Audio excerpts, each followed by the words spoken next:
So his speech starts off like this. Greetings, parents, and congratulations to Kenyon's graduating class of 2005.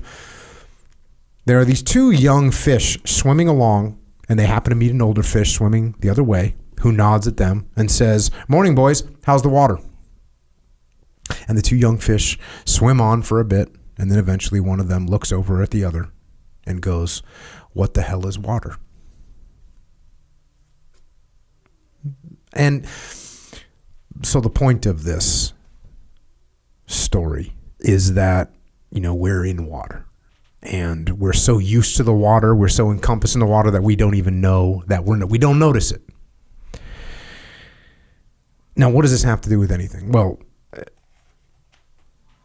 how does this apply? I mean, there's a topic that we can get into about appreciating life, and that's the water that you're in, and you can just be not appreciative of it. But I was thinking about it from a different perspective, and we've talked about before on this podcast, and you probably heard me say this before, the best way to beat someone in a game is if they don't even know that they're playing the game. That's the best way to beat someone, right? They don't even know that it's happening, and you're outmaneuvering them because they don't know what's happening, and then you beat them. I mean, it'd be like, imagine you're pre-jiu-jitsu, like you didn't know anything about jiu-jitsu, and you got into a fight with someone, and they were doing things you don't even know what they're doing. I mean, they're getting the mount. You don't even know what that is. So it's not, you're just beating them. They don't even know what's happening. So the best way to win a competition is for the opponent to not know that there is a competition. Sun Tzu, we haven't had Sun Tzu on this podcast. He's been dead for a while. But, he talked about the goal is to win without fighting, right? To win without fighting. We don't even want to fight. This is also the indirect approach, right? I don't want to go head to head. So, several months ago, I was talking to one of my friends, and someone that I spend time with and talk to, not all the time, but fairly regularly. And we were talking through some of his trials and tribulations. And I started talking about the game. And maybe it was the way that I was referencing it or the way I said it. And I talked about it. Look, in leadership strategy and tactics, I talk about playing the game, which is a very specific reference to playing the game in a work environment, interacting with other people. But when I was talking to this friend of mine, I was talking about the game. He was going through some stuff, and I was talking about the game. And as I'm watching his face, as I'm talking about the game that he's engaged in, I realized he didn't know he was in a game. Just like the fish not realizing they're in the water. So there's things going on in his life. There's things going on with his work. There's things going on with his marriage. And there's maneuvers being made. And I can see him because he's telling me what they are. He's telling me, but he doesn't realize that those are moves. Mm-hmm. And I looked at him. I said, like, hey, you realize that this is a game, right? And he just gave me that blank stare, and I realized, no, he didn't know this was a game. And over the last several months, I've had a bunch of conversations, not a bunch, but I've had several, we'll say, conversations like this. And I realized that a lot of people don't get this idea of the game that they're in. So I wanted to spend some time talking about this because I think a lot of people don't realize. I think a lot of people don't realize that they're in a game and that there is a game. In fact, there's multiple games going on and they're in them. You're in them. I'm in them. So if you don't realize that you're in a game, you're not going to win. You things are happening and you're not going to win. You have to recognize that you're in a game, and you actually have to recognize that you're in multiple games. Well, remember a long time ago we had a conversation about ecosystems, right? That there's different ecosystems in the world. Yeah. I actually had this conversation with Andrew Huberman recently, talking about the ecosystem. He's in the ecosystem of academia. Yeah. he's a professor at Stanford. He's got a lab. Like, really impressive to some people. Yeah. There's some people that literally do not know where Stanford is. Yeah. There's some people that don't care what kind of schooling you went to. There's jiu-jitsu ecosystem. Oh, I'm a purple belt. I'm a brown belt. There's people that don't understand that to them a black belt in jiu-jitsu is the same as a black belt in karate. They just like whatever, right?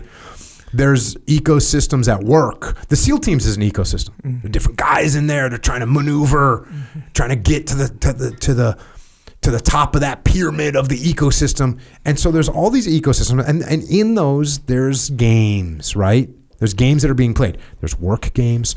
There's relationships. There's financial games. You're in a financial game. There's fitness. There's a status game. There's a materialistic game. There's all these games are going in, and all those are going on, and all those are like subordinate games that are going on in your life. Possibly. You might not care about them. You know, you might not be playing one of those games. That's okay. You might not be playing the jiu-jitsu game. You don't care about jiu-jitsu. You might not be playing the financial game. That's okay. But you might be. You might be playing some of those subordinate games.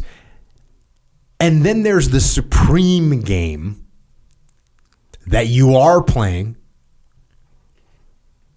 which is life.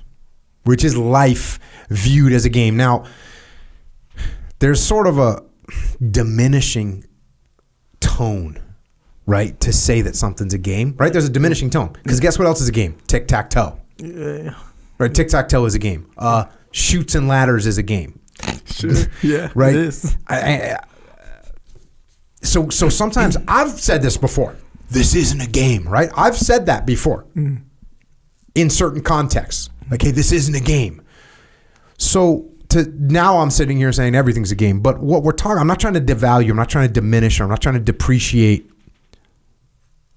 life.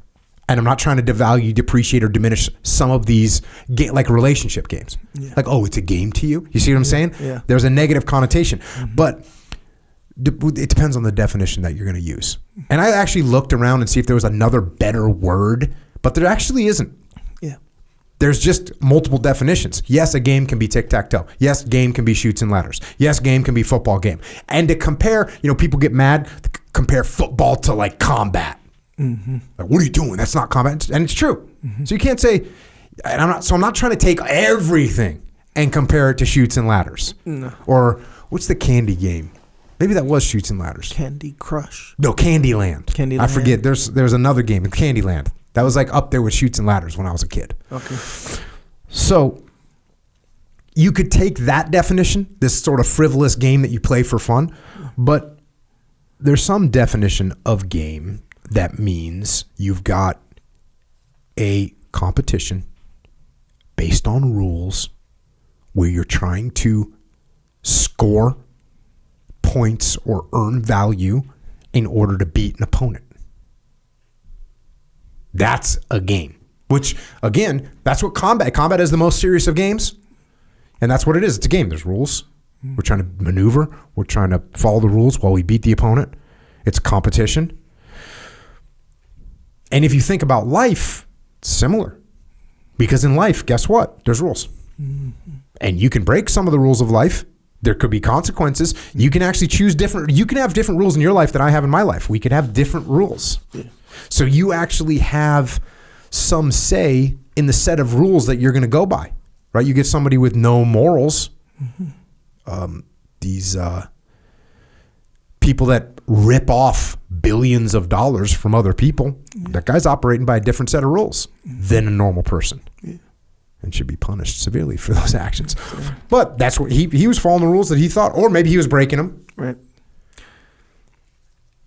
But there's rules. That's what's happening in life. You've got rules that you're following. You have goals that you're trying to achieve. So you're trying to score goals or earn points. That's happening. Most likely, you're going to have to compete with others to achieve your goal. Most likely. Whether you're a caveman and we're trying to survive and you're trying to eat, we just killed a damn woolly mammoth and now we got to fight over who gets more meat. there's limited resources, or where, you're running a business, I'm running a business, you're making widgets, I'm making widgets, we got to compete.